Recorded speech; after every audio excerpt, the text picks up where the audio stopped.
আজকে আমরা বিএনপির প্রস্তাবিত ফ্যামিলি কার্ড প্রকল্পটা একটু সংক্ষেপে দেখব। এই প্রকল্পের মূল কথাটা হলো দেশের প্রত্যেকটা পরিবারকে প্রতি মাসে 2 থেকে 2,500 টাকার মতো সাহায্য দেওয়া হবে। আইডিয়াটা শুনতে তো বেশ ভালোই লাগে, তাই না? কিন্তু এর ভেতরে কয়েকটা বড় সমস্যা আছে। প্রথমত সমস্যাটা এর মূল নীতিতেই। দেখুন, সামাজিক সুরক্ষার লক্ষ্য হল সমাজের সবচেয়ে দুর্বল মানুষটাকে সাহায্য করা। কিন্তু এই কার্ডে ধনী গরিব সবাইকে সমান সাহায্য দেওয়ার কথা বলা হচ্ছে। ব্যাপারটা অনেকটা এমন যে 3জন ভিন্ন উচ্চতার মানুষ খেলা দেখছে, আর আপনি সবাইকে একই মাপের একটা টুল দিলেন দাঁড়ানোর জন্য।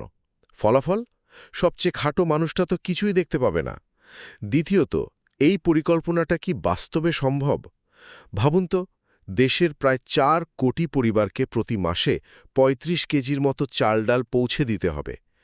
এর জন্য যে পরিমাণ গোদাম আর সাপ্লাই সিস্টেম দরকার, সেটা আমাদের দেশের বর্তমান ক্ষমতার থেকে অনেক অনেক বেশি।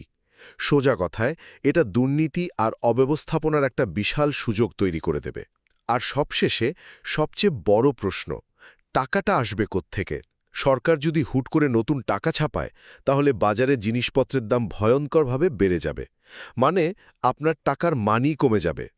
তার উপর পরিবার বলতে আসলে কাদের বোঝানো হচ্ছে, সেটাও কিন্তু পরিষ্কার না। এখানেও একটা বড় ধরনের বিশৃঙ্খলার সুযোগ থেকে যায়। এক কথায় বলতে গেলে, ফ্যামিলি কার্ডের ধারণাটা শুনতে ভালো লাগলেও এটা আদর্শগতভাবে ত্রুটিপূর্ণ, বাস্তবায়ন করা প্রায় অসম্ভব, এবং দেশের সবচেয়ে অসহায় মানুষদের জন্যই এটা হিতে বিপরীত হতে পারে।